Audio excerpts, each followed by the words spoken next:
Bien, llegamos entonces a la última clasecita conmigo, pero yo quisiera que dejáramos claro el recorrido que hemos hecho a la luz de esencialmente 3 preguntas. En este curso hemos tratado de dar respuesta a esas 3 preguntas.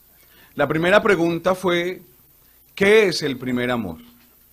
Y dijimos a la luz de la palabra que el primer amor es relación, una relación donde hay 5 características que hacen que la relación sea verdadera.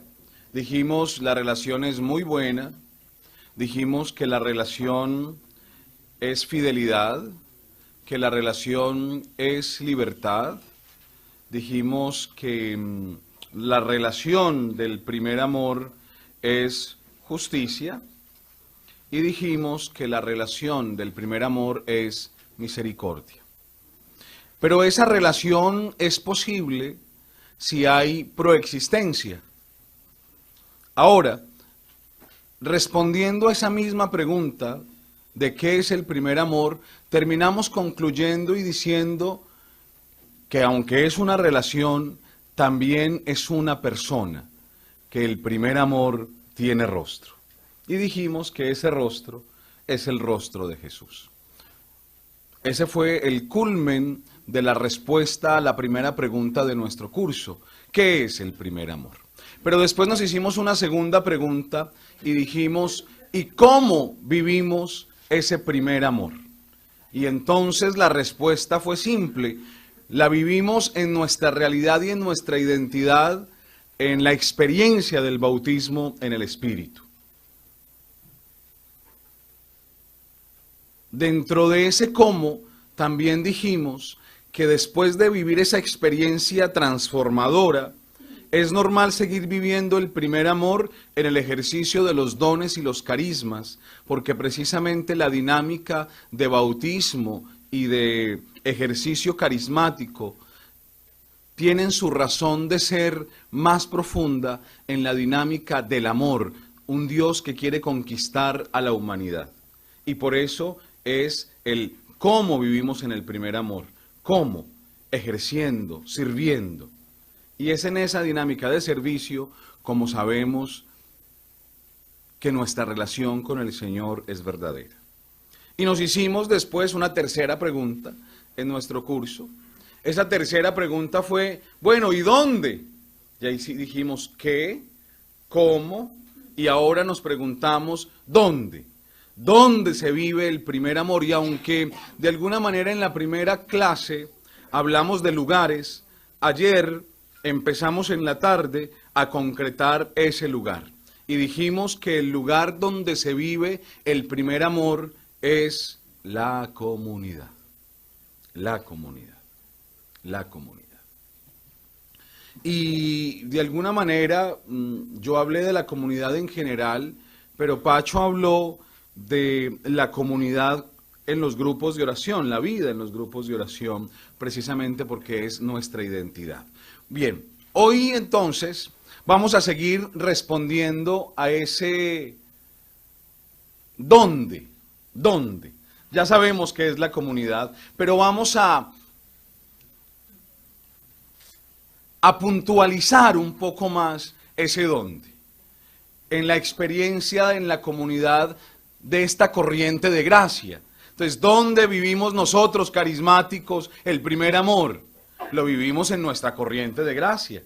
Y esa corriente de gracia tiene una misión en el mundo, pero también tiene una misión en la iglesia. En la primera parte de la mañana yo voy a hablar de la misión de la renovación en nuestra iglesia, que es el lugar donde viviremos el primer amor. Después Pacho hablará, espero, de la realidad de la renovación en el mundo, Tenemos claro hasta ahí todo el recorrido que hicimos, vea, facilito.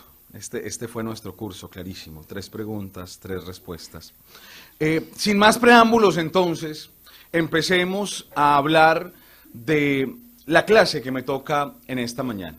Cuando a uno le dicen cuál es la misión, o les pregunto a ustedes, ¿cuál es la misión de la renovación en la iglesia? ¿Ustedes qué me responden? Evangelizar, ¿qué más?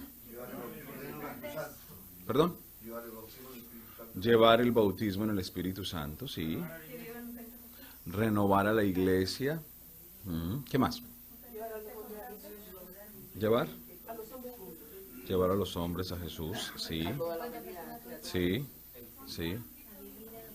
Anunciar. Anunciar a un Cristo vivo. Pero, ¿y qué diferencia hay entre la misión con todo el mundo y con la iglesia? ¿O es lo mismo? Porque acabo de decir que vamos a hacer una diferenciación.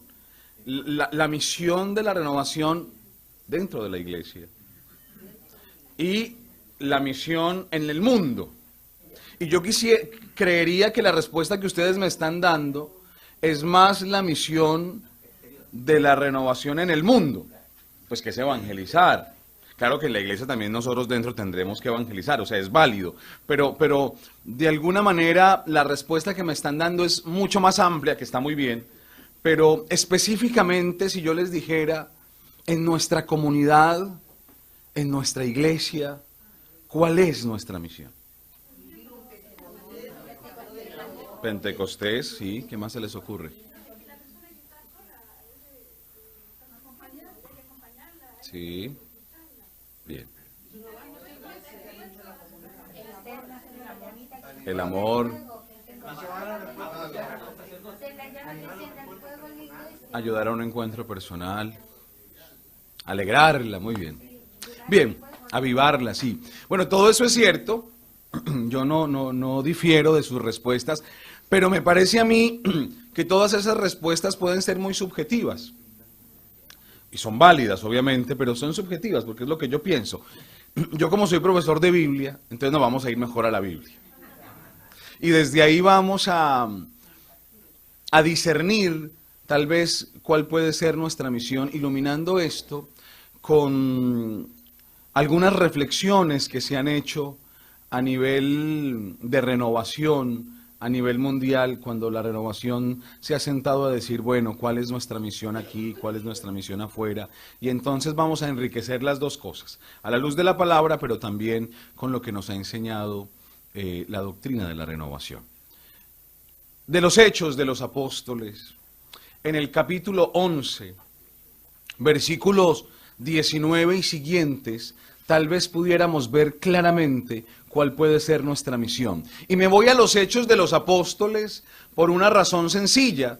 Es evidente que los Hechos de los Apóstoles, el protagonista sea siempre el Espíritu Santo, desde el inicio, y que la primitiva comunidad cristiana que empieza a crecer se deje guiar y llevar por el Espíritu de Dios y tiene una primera misión en la iglesia, con ellos mismos y después hacia afuera. Si alguien, porque mi iPad se quedó sin batería otra vez, quisiera empezar a leer y vamos comentando desde aquí. Hechos de los Apóstoles 11, 19 y siguientes. Los que habían dispersado durante la persecución ocasionada por Esteban llegaron hasta Fenicia, Chipre y Antioquía, anunciando el mensaje solamente a los judíos. Hasta ahí, vamos despacito, no hay afán. La experiencia o la realidad de Hechos de los Apóstoles en el capítulo 11, versículos 19 y siguiente, es que la iglesia ha sufrido, ¿qué? Una persecución. Y la iglesia, desde que es iglesia, nació en persecución. Entonces yo no sé por qué a veces nosotros nos escandalizamos diciendo, pero es que hoy es muy difícil ser cristiano, hoy es muy difícil ser católico, hoy es muy difícil porque nos están persiguiendo, porque nadie nos quiere, porque nadie nos ama. Claro, eso es cierto, pero es que la iglesia desde que nació así. Nació en persecución. Entonces, para saber cuál es nuestra misión en la iglesia, tenemos que conocer cuál es nuestra realidad. ¿Cuál es nuestra realidad? Y tenemos que decir que nuestra realidad es una realidad de persecución, es una realidad donde nosotros los sacerdotes, pero también los laicos, nos hemos equivocado y por eso hemos pedido perdón y hay que seguir pidiendo perdón. Es una iglesia donde incluso desde dentro uno escucha que con facilidad se habla mal del Papa, que desde dentro, o sea, porque es que no nos quieran allá afuera es normal. O sea, a mí no me escandaliza que allá afuera no me quieran. Pero es que a veces la persecución está incluso desde dentro. Y entonces, pero es nuestra realidad. Y entonces si yo quiero hacer una misión, Señor, aquí estoy. Heme aquí, envíame a mí. Pero la misión debe empezar aquí. Y para eso debo saber cuál es la realidad de mi iglesia. Y en Hechos, la realidad es una realidad de persecución. Pero atención, ¿qué hacía los cristianos y los creyentes que tuvieron que salir perseguidos? ¿Qué hacen? Dice la palabra de Dios, ¿qué hacen cuando van de un lugar a otro? ¿Qué están haciendo? ¿Qué van haciendo? Lo leíste al final. Predicaban la palabra de Dios. O sea, no se lamentaban, no se quejaban diciendo, es que es muy duro, es muy difícil ser cristiano. No, claro que era difícil. Claro que era difícil. Pero lo que están haciendo es predicar la palabra de Dios. Es predicar la palabra de Dios. Entonces, ¿cuál es la primera misión de nosotros en nuestra iglesia? Y la palabra de Dios es predicar ¿a quién? Sí, pero ¿a quién predicamos? A Jesús, el rostro del Padre, que nos regala su Espíritu. Claro, predicamos a Jesús y predicamos que en nuestra iglesia, predicamos el encuentro con el Señor, porque predicar la palabra es eso, encontrarnos con el Señor. ¿Alguien me recuerda cuál es el primer objetivo de la Renovación Católica Carismática? Ah, ven. Entonces, ¿cuál es nuestra primera misión? Pero predicar ese encuentro, mostrarlo con testimonio. Yo no sé cuándo la renovación renunció en algunas partes a predicar el señorío de Jesús, a predicar la palabra de Dios, y en qué momento empezamos a predicarnos a nosotros mismos. Perdonen, nosotros hemos sido insistentes en esta idea durante estos días, sobre todo en el ejercicio de los dones y carismas, que valdría la pena seguramente dedicar un curso de formación solo a eso. Pero hemos insistido en que a veces en el ejercicio de los dones y carismas lo que se pretende, cuando se hace mal, cuando no se hace con la intención de dar gloria a Dios, es a veces mostrarnos a nosotros, presentarnos a nosotros. Y entonces se pierde el sentido cristológico que nos enseñó Juan Bautista, que Él crezca y que yo disminuya. Que Él crezca y que yo disminuya. ¿No será que a veces, en medio de la persecución, lo que se nos enseña es eso? Claro, porque es que uno, en medio de la persecución, no es tan bueno mostrarse uno. No, hay que mostrar a Jesús. O sea, la persecución obviamente no la quiere el Señor, pero la persecución se da y entonces tal vez puede ser metodológicamente bueno que nos mostremos menos nosotros y mostremos más al Señor. Mostremos más a Jesús. Entonces la primera misión es una misión de conocer la realidad de mi iglesia. ¿Cuál es la realidad de mis grupos de oración? Y es distinto, es distinto. Nosotros hablábamos esta semana en una de las cenas con Pacho y con algunos y decíamos que porque él hablaba de la experiencia de los grupos de oración aquí y yo no estaba en ese momento, no estaba enfermo, pero no estaba en el salón y estaban hablando de cómo en los grupos de oración en Chile hay profecías, ¿no? Y entonces confirman que es muy común la práctica en Chile, bueno, y que habrá que discernir cómo hacerlo, y él dio elementos, no quiero entrar otra vez a repetir lo que él ya dijo, pero sí decíamos que la realidad en Colombia es distinta. O sea, en nosotros en ningún grupo de oración eso pasa. No significa que sea mejor o peor, tenemos otras dificultades, tenemos otras realidades, pero no pasó eso. Entonces nosotros, incluso es extraño que si alguien en el grupo de oración dice, vamos a profetizar, o hay una, porque no es nuestra realidad, ¿ven? Entonces, si yo llego ahora a Colombia, a los líderes, y empiezo a decirles, pues no saben de qué les estoy hablando, porque no es nuestra realidad, ¿ven? Entonces, la misión empieza por conocer nuestra realidad.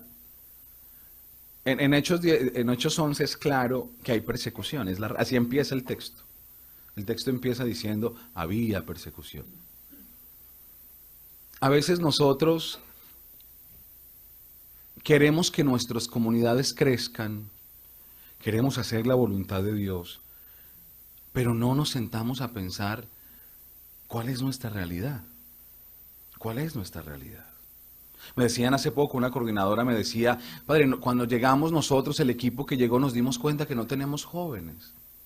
Y dijimos, no, vamos a empezar a trabajar con jóvenes porque es nuestra realidad y es una opción nuestra. No es fácil, será lento, pero es nuestra realidad y tenemos que trabajar por ahí. Está muy bien. Bueno, o sea, entonces cuando ustedes en sus comunidades dicen, bueno, vamos a hacer misión, piensen en cuál es su realidad. Piensen en qué está pasando. Hay realidades de comunidades, por ejemplo, de diócesis donde tienen un asesor, un sacerdote que los acompaña, un sacerdote que motiva, y eso es una realidad y es una bendición, pero hay otras comunidades que no. Es la realidad, o sea, no, en eso no, la clave es no quejarse, porque es que nosotros, ante la realidad, lo que hacemos es que nos quejamos. Al ser humano le encanta quejarse, desde que se levanta hasta que se acuesta se está quejando. Si hace frío porque hace frío, si hace calor porque hace calor, si hay calefacción porque hay calefacción, que hay calor si no hay calefacción, pero ¿dónde está la calefacción? Bueno, si hay comida porque hay comida, si hay pasta porque hay pasta, porque hay salchichas otra vez, porque sopa de nuevo. Entonces nos quejamos por todo. Y desde que nos levantamos hasta que nos acostamos. Y así es en la renovación. Uno siempre escucha gente quejándose. No. Hechos 11 dice que hay una realidad difícil, pero no se quejan. ¿Qué hacen? Predican. ¿Qué hacen? Predican. Lo más fácil es quejarse y lamentarse. Pero la historia sigue, apenas llevo medio versículo. Sí, sigamos. Sí, sigue leyendo, por favor. Entre ellos había algunos chipriotas y Sí. que al llegar a Antioquía se pusieron a hablar a los griegos, anunciándoles la buena noticia del Señor Jesús. La idea se repite, pero aquí hay un elemento nuevo, bellísimo, y es que los que están son chipriotas, irineos, no llegan a Antioquía, Antioquía es el lugar. Chipriotas y sirinenses. Es decir, esta gente está perseguida y los que llegan a Antioquía, porque Antioquía es un lugar muy importante, pero muy importante para la primitiva comunidad cristiana. Por eso es que escogí este texto, por lo que significa Antioquía, lo vamos a ver más adelante, lo que significa Antioquía para la iglesia. Pero llegan a Antioquía, pero los que llegan, atención, perseguidos, no son los apóstoles, no son los más importantes.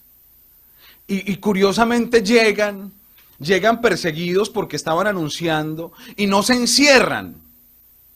En el camino predicaban, pero al llegar buscan a los griegos. Es decir, la visión de los que llegan es más amplia. Entendieron que hay que predicar no a unos pocos, no encerrarse simplemente, sino que hay que salir. La iglesia en salida. Pacho lo decía y yo lo repito. El Papa que ha dicho, salgan, iglesia en salida. Iglesia en salida. Nuestra misión dentro de la iglesia, aunque Pacho va a hablar de eso después, es salir al mundo, es salir al encuentro, salir. Yo les decía que María, cuando se dio cuenta de que estaba embarazadita ella, pero también se dio cuenta por el ángel que su prima estaba embarazada, sale donde su prima, sale, no se encierra. Hay una necesidad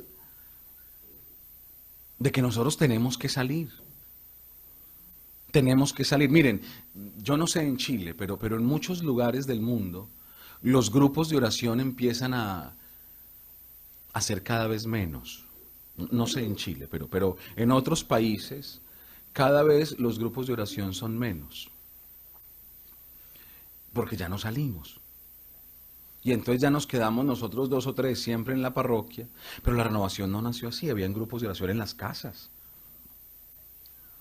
Habían grupos de oración en las casas y los líderes iban y se reunían una vez al mes o cada 15 días o cada semana, se formaban y preparaban el tema juntos, para no decir barbaridades. Y cada vez había, y entonces apenas una persona ya dentro de este grupito empezaba a entregarse al Señor, yo le decía, vamos a la formación. Y cuando menos pensaba esta persona que estaba conmigo decía, ¿y tú por qué no abres un grupo de oración en otro lado? Y entonces se abría otro grupo, y así creció, salida. Pero ahora estamos tan ocupados en la parroquia, no estoy diciendo que esté mal, a la parroquia hay que ayudarla, porque es así también como abrimos puertas y también porque el Señor nos da misión ahí, pero se nos olvidó el grupo de oración. Y cada vez son menos los grupos de oración. Ya ni siquiera en la parroquia tenemos grupo de oración. Ya ni siquiera en la parroquia tenemos grupo de oración. Y entonces caímos en una renovación de eventos. De eventos. Yo no estoy diciendo que no haya que hacer eventos, claro. Y síganos invitando. No, es broma. Pero para decir, en serio, la comunidad empieza y llega, ¿y qué hacen? Buscan a los griegos. Para ir a echarles cuentos de Dios, para orar con ellos. En salida, no llegan a decir, bueno, reunámonos nosotros, hermanos, vamos a hacer un discernimiento de unos 3, 4 años, a ver qué vamos a hacer. No. No, inmediatamente se van por donde los griegos. Se van por donde los griegos a hablarles de Dios, a grupos de oración, digámoslo pues en términos carismáticos, seguramente, sí, fueron a evangelizar. Pero bueno, entonces lo primero es, conozca la realidad, y siempre la respuesta a la realidad es presentar a Jesús. De distintos modos, de distintas maneras, porque la realidad es distinta. No es lo mismo presentarle a Jesús a un grupo de personas que la más joven tiene 80 años, 90 años, una arruga más y queda ciega, a un grupo de jóvenes. Claro, es distinto el Jesús. Claro, en el primer grupo Jesús es la esperanza, Jesús que te llama, hablamos del cielo, de las postrimerías, porque ya vamos para allá, claro. Claro, es normal, ¿cierto? Pero siempre Jesús y 3, esta hora hemos dicho, en salida. Pero la historia apenas está empezando. Sigue leyendo, por favor.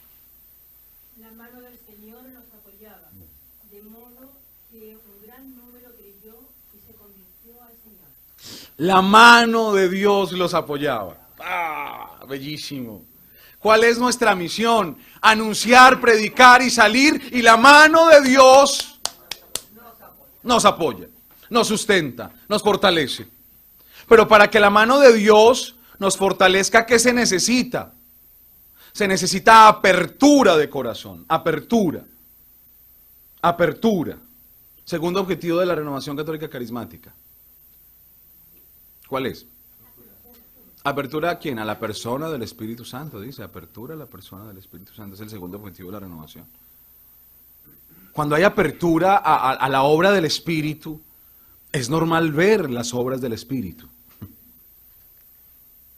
Cuando hay apertura al Señor Jesús y empezamos a predicar y a la obra del Espíritu, es normal que la mano de Dios se vea. Me encanta la expresión, la mano de Dios,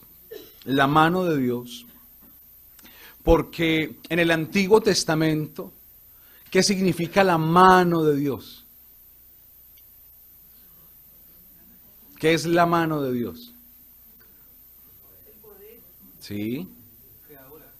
Sí, menos, casi.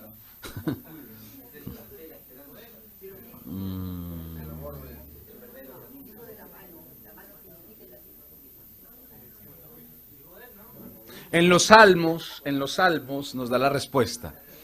Tu diestra, la diestra de Dios. Es la mano, la diestra. Siempre los judíos en eso, en los salmos más que la mano de ellos hablan de la diestra de Dios. La mano. Y la diestra de Dios es la que sostiene, pero la mano de Dios también es la que tiene poder, como decían, es la que tiene fuerza. La mano de Dios dirige. ¿Ven? Esta idea de la mano en el pueblo judío es la mano. Los papás en Israel son muy importantes. El papá en Israel es muy importante porque el papá se encarga casi que de la educación del niño. Y entonces, de alguna manera, para los judíos, la mano del papá es de la mano del papá depende la crianza de su niño. Es el que lo guía, lo lleva, lo toma de la mano. Es el papá el que lo toma de la mano, no la mamá. Es el papá. El que en la mañana lo lleva a orar al muro, al templo. Es la mano la que... Entonces, cuando dice que la mano de Dios, la mano de Dios, ¿cómo dice el texto exactamente? La mano del Señor los apoyaba. Los apoyaba. ¿Ven? Entonces es la mano paternal de Dios, que los protegía, que los acompañaba, pero sobre todo que los fortalecía. Bien, sigue, ¿qué dice? Después. La noticia llegó a oídos de la iglesia de Jerusalén, que envió a Bernabé a Antioquía. Bien. Entonces, la noticia, ¿qué noticia llegó a Jerusalén? ¿Qué noticia llegó?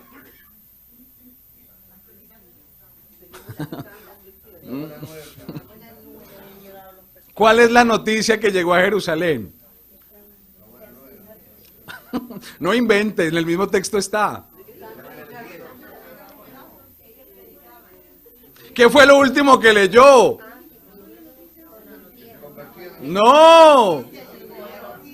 Dos cosas, sí, que se convirtieron, pero antes, ¿cuál es? Que la mano de Dios estaba con ellos, esa es la noticia, y que por eso después se convierten muchos. Esa es la noticia. O sea, la noticia no solo es la conversión, sino que la mano de Dios está allá, que el poder de Dios está allá. Y entonces, y que hay muchos que se convierten. Entonces, ¿qué hacen? ¿Envían a quién? A Bernabé. Bernabé era muy importante para Jerusalén, era un hombre entregadísimo. Y entonces lo mandan allá, no solo a revisar qué pasa, sino a ayudar, a ver, a unirse al otro. Entonces las iglesias se ayudan. Nuestra misión en la iglesia es esa. Es ayudarnos entre nosotros, apoyarnos entre nuestras comunidades. Acuérdense que la misión de la iglesia, hablando en términos nuestros, porque eso lo estamos aplicando a nuestra experiencia de renovación, hombre, si hay, o también va a aprender. También es válido. Si hay una comunidad carismática en otro lugar, donde están aprendiendo, donde están creciendo, y la mía yo voy y aprendo, no tengo problema en ir. Pero nosotros en la renovación somos celosos. Entonces uno dice, no, es que voy a ir a formarme, voy a ir a conocer otra realidad carismática. Dice, no, usted, ¿y por qué? Es que no le es suficiente con lo que hay aquí. Y usted viene y trae buena noticia y dice, miren, y si hacemos esto, y si oramos por aquí, y es que... Y la gente inmediatamente, ¿qué le dice a usted? Porque aquí siempre lo hemos hecho de esta manera. Eso le pasa como al curita. Había un curita en Manizales que lo nombraron párroco de una parroquia. Y antes de él había estado un sacerdote muy bueno, que había estado 15 años en esa parroquia, muchos años.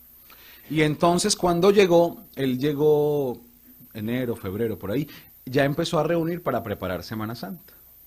Y entonces empezó, y entonces hizo, claro, llamó a los líderes de siempre, los que siempre habían estado, pues obviamente, porque pues son los que conocen, y entonces dijo, bueno, vamos a preparar la Semana Santa. Entonces empezaron y dijeron, bueno, lunes santo, ¿qué vamos a hacer? Entonces la gente decía, bueno, padre, aquí acostumbramos tata, y el padre decía, no, me parece, pero entonces, ¿por qué no hagamos unos ejercicios espirituales, unas charlas en las noches? Y entonces levanta la mano una señora y dice, padre, pues eso suena muy bien, pero aquí nunca lo hemos hecho. Con el otro padre, nosotros siempre hacíamos, era confesiones. Entonces, charlas no, porque entonces a qué hora la gente se confiesa. El padre se quedó callado y respetó, bueno, dijo, bueno, pensémoslo. Eso era su primera reunión, pues no iba a pelear con la señora. Pero entonces siguió, entonces bueno, y entonces el miércoles santo, bueno, ya preparamos, porque, o el jueves santo, entonces hagamos tal cosa. Y la señora otra vez, padre, pues aquí siempre con el otro padre, hacía, y entonces jueves, cada vez que el padre daba una idea, la señora levantaba la mano y decía, padre, mire, la verdad es que con el otro padre, entonces él ya estaba hasta aquí.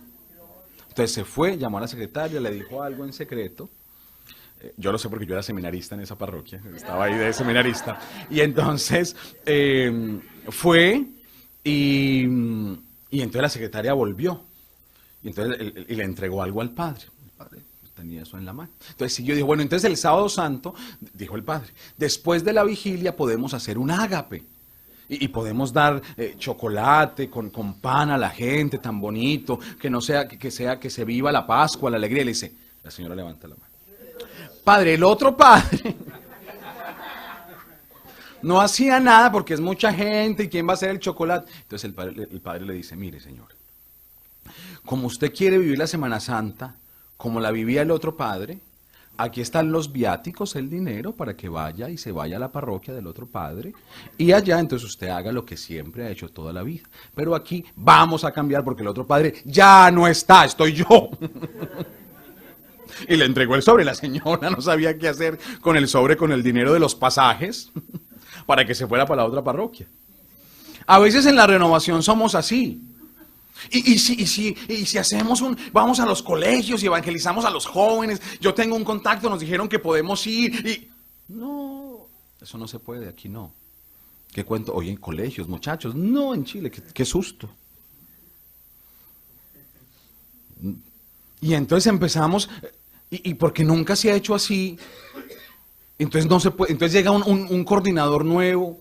Y entonces los que siempre han estado empiezan a retorcerse, pero es que este va a acabar con la renovación. Y entonces cuando ya tienen ideas nuevas y ya la gente se le acabó los argumentos, entonces dicen, es que ese está contaminado. Es del mundo. O incluso hay unos que son mucho más atrevidos y dicen, nueva era.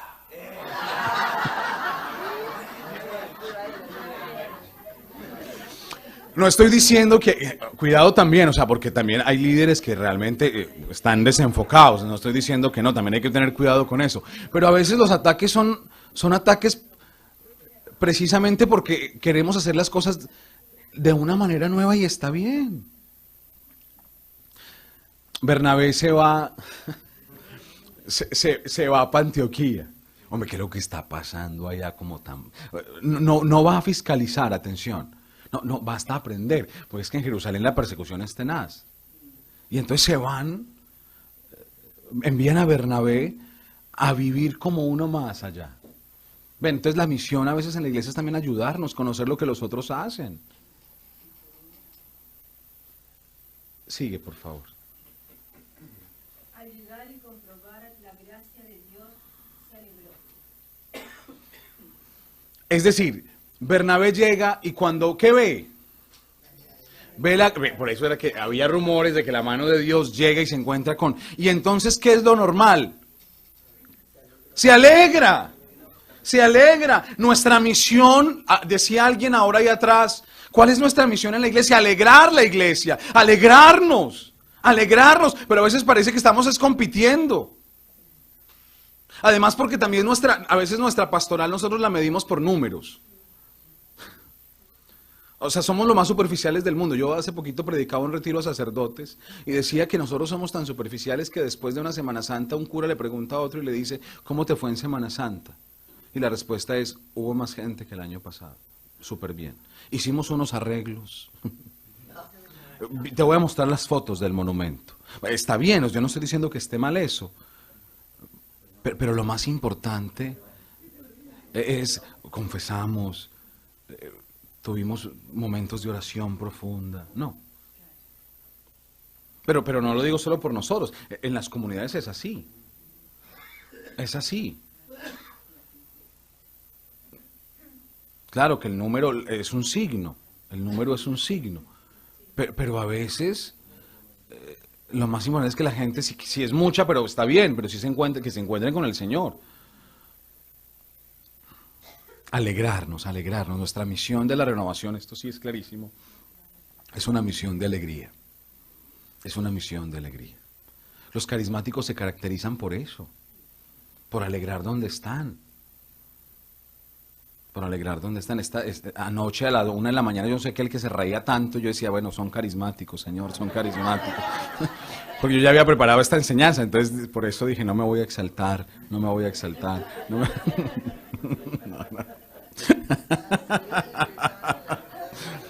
Sí, yo creo que eso está por allá atrás, estaban los que estaban allá. Bien, no, pero para decir que claro, nuestra misión en la iglesia es una misión de alegría. Bernabé se alegra. Nuestra misión es una misión de alegría. A veces la renovación, yo no sé en qué momento, en algunos lugares se volvió demasiado formal. Y cuando las cosas se formalizan, en eso el Papa Francisco empieza a ver tanta estructura que nos asfixia por el formalismo. Se pierde la espontaneidad de la alegría, de ver al otro y abrazarlo, de bromear con el otro. Yo me imagino a Bernabé lo reciben y al ver todo eso, solo hay alegría, solo hay risa, solo hay gozo de ver lo que Dios está haciendo.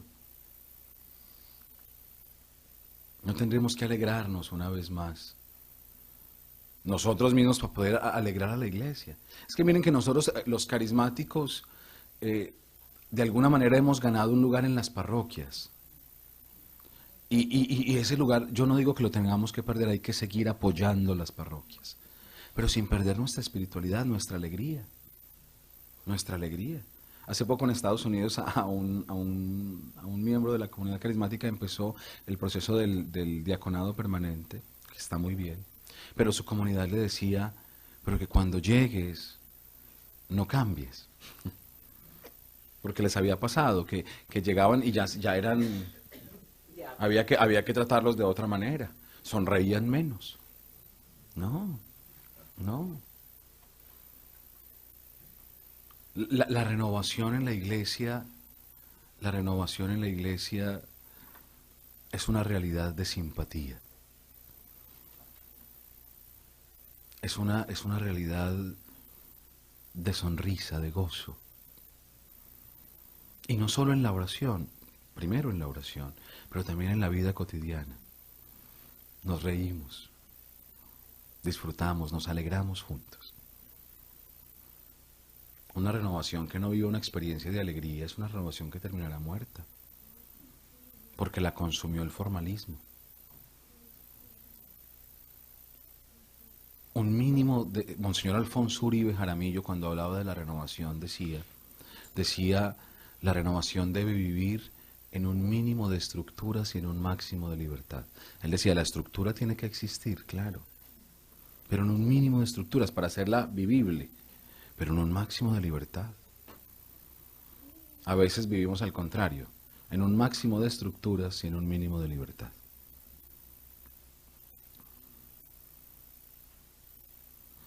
Conozco comunidades, por ejemplo, que invitan a alguno de los miembros a predicar a otro lugar. Y entonces, como no invitaron al coordinador, dice, usted no puede ir. Usted se debe a esta comunidad, pero yo siempre cuando eso pasa le digo al que me dice, mire, es que no me dejaron ir, yo le digo, es que usted ¿por qué tiene que pedir permiso? O sea, ¿en qué momento usted tiene que pedir permiso? Si usted va al grupo de oración, tiene su comunidad, usted puede contar y compartir, claro, para que oren por esa misión, para que se alegren con usted. Pero si hay que pedir permiso, ya las cosas no empiezan a estar bien. Es distinto, claro, usted le piden una cartica de pronto de su párroco, es normal, ahí sí usted, eso es otra cosa. Eso es otra cosa. Pero si usted está haciendo las cosas bien, ahora, si le dicen que no, de pronto su director espiritual o su párroco, tal vez es porque usted no lo está haciendo bien, pero si usted lo hace bien, porque hay que pedirle permiso a su coordinador. O a veces el lío es que el coordinador, porque no lo invitaron a él. O le dice, bueno, vas a ir, pero me tienes que llevar. Bueno, pero sigamos que el tiempo corre. Y como era hombre bueno, lleno de fe y del Espíritu Santo, exhortó a todos a ser fieles al Señor de todo corazón. Eso, bellísimo, bellísimo. Un buen número de personas se incorporó. Bellísimo, bellísimo. La misión de Bernabé. Primero, ¿cuál es la autoridad de Bernabé para hablar? Que es bueno, lleno de fe y de Espíritu Santo. Era muy bueno, ¿se acuerdan? Era un hombre bueno, pero era un hombre de fe, pero sobre todo era una persona llena del Espíritu Santo. Esa es nuestra misión. Y entonces, ¿qué hace? Los exhorta. Los exhorta. ¿Los exhorta a qué?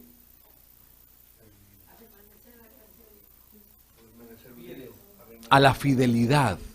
A la ¿Se acuerdan la primera enseñanza de nuestro curso?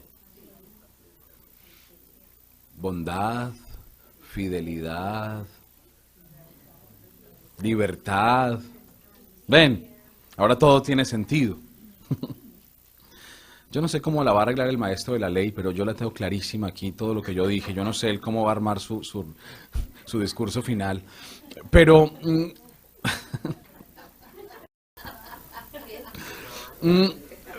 pero si ustedes ven, el Bernabé, que es hombre carismático, lleno del Espíritu Santo, ¿qué hace? Exhorta.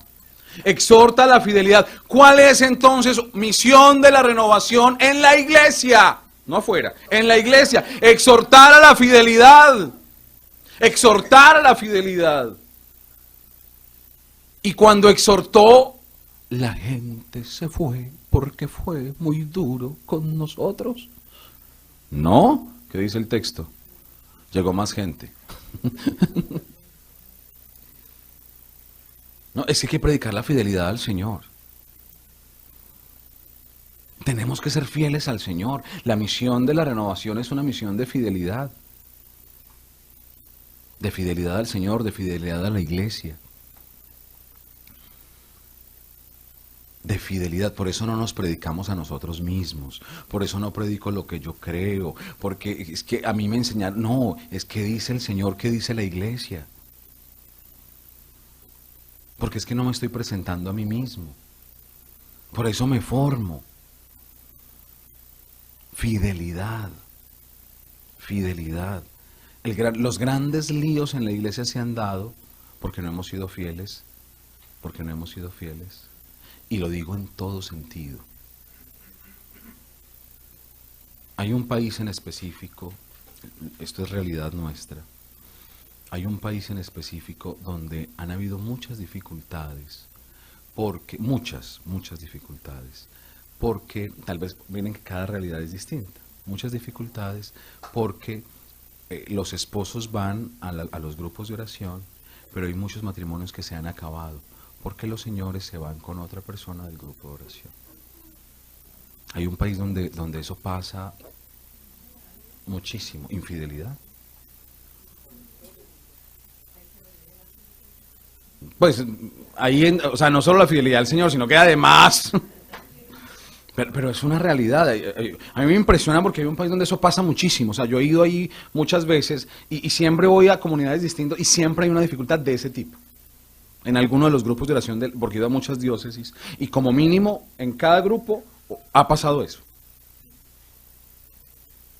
Es otra realidad, o sea, por eso digo yo que cada renovación, pero ahora que hablo de fidelidad me acordé de eso.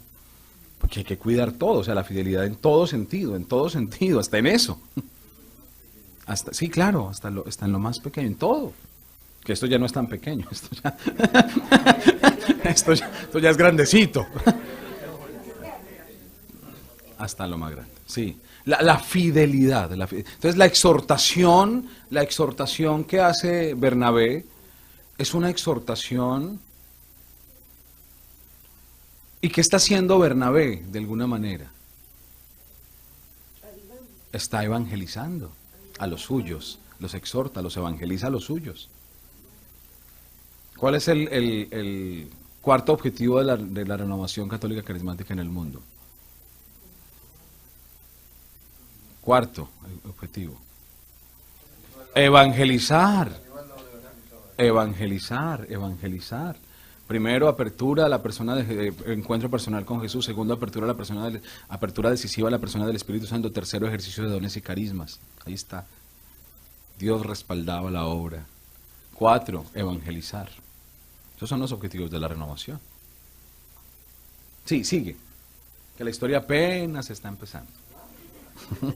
Bernabé marchó a Tarso en busca de Saulo. Sí, bellísimo. Sigue. Y cuando lo encontró, lo condujo a Antioquía. Un año entero actuaron en aquella iglesia, instruyendo a una comunidad numerosa.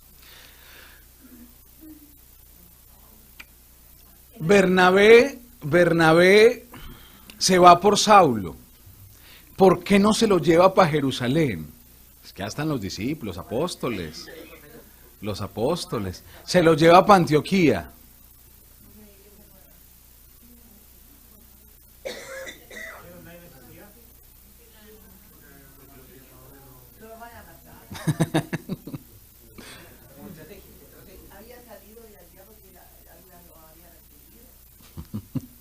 ¿Qué se les ocurre? Sí. Dice que sirvieron un año entero. ¿Y sirvieron dónde? No, pero dice, ¿cómo decía el texto? Instruyendo a una comunidad numerosa. ¿Por qué se van a Antioquía? Porque tienen comunidad, porque tiene familia. Ya Bernabé tiene comunidad ahí. Esa es su familia. Esa es su misión, su familia. Esa es su misión. Por eso se lo lleva ahí, porque ahí está su familia. Su nueva familia. Por eso está en un año con esa nueva familia. Entonces, la misión de la renovación es que nuestras comunidades sean familia. Salud. Bueno, falta de salud, yo creo. Sí, vivir como familia. Miren qué es lo que está haciendo Bernabé.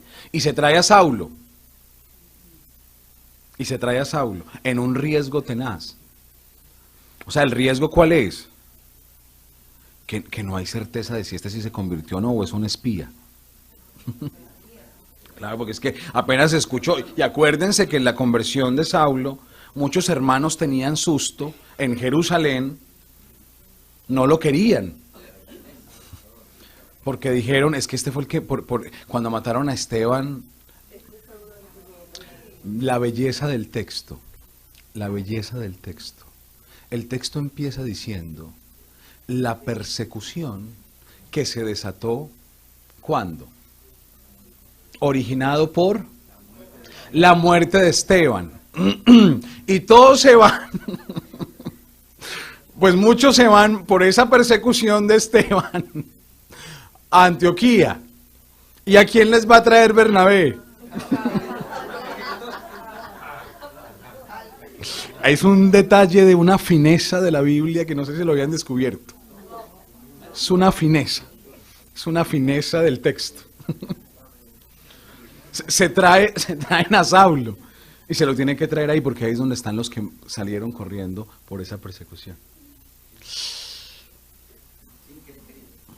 No, queriendo todo el tiempo, porque estaba en el plan de Dios.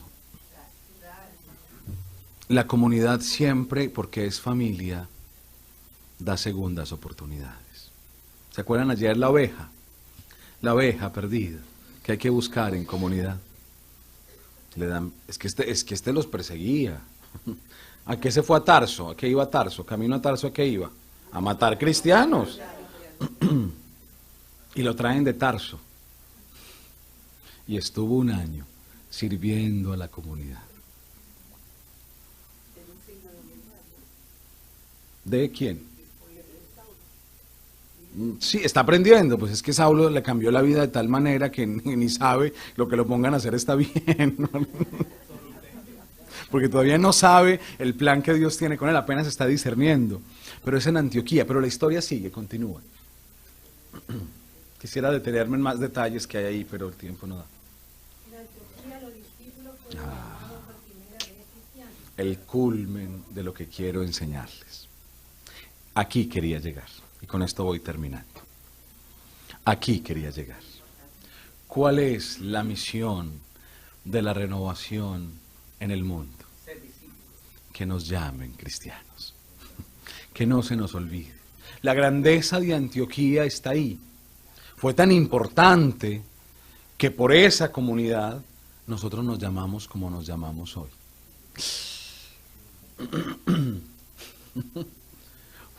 Fue en esa comunidad donde nosotros nos pusieron nombre. Fue en esa comunidad donde se entendió que lo que estaban haciendo no era una simple separación del judaísmo.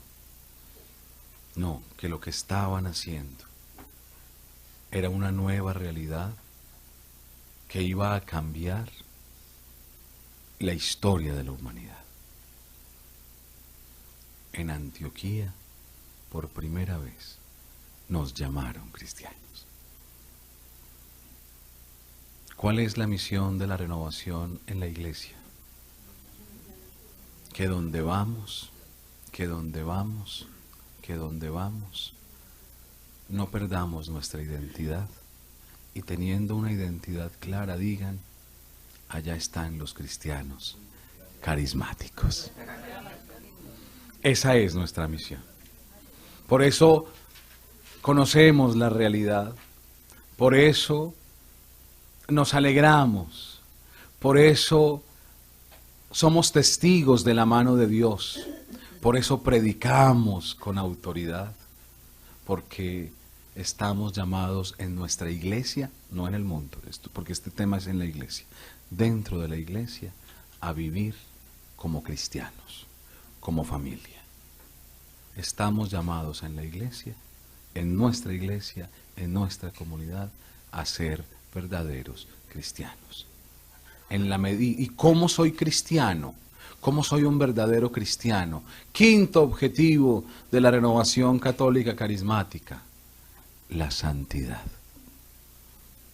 Cuando empiezas a vivir en gracia, cuando empiezas a ser coherente con tu fe, cuando vives en felicidad, entonces realmente eres santo, realmente eres cristiano. Los objetivos de la renovación presentes en el capítulo 11. El mundo de hoy, la iglesia de hoy, no necesita discursos, créanme que no. No necesita discursos. La iglesia necesita cristianos. Necesita cristianos. Y la misión de la renovación en la iglesia no puede ser diferente a que podamos vivir como lo que somos, con nuestra esencia de cristianos. ¿Qué es el primer amor? ¿Cómo se vive el primer amor? ¿Y dónde se vive el primer amor? El primer amor se empieza a vivir en mi comunidad, viviendo como cristiano. Amén. Amén.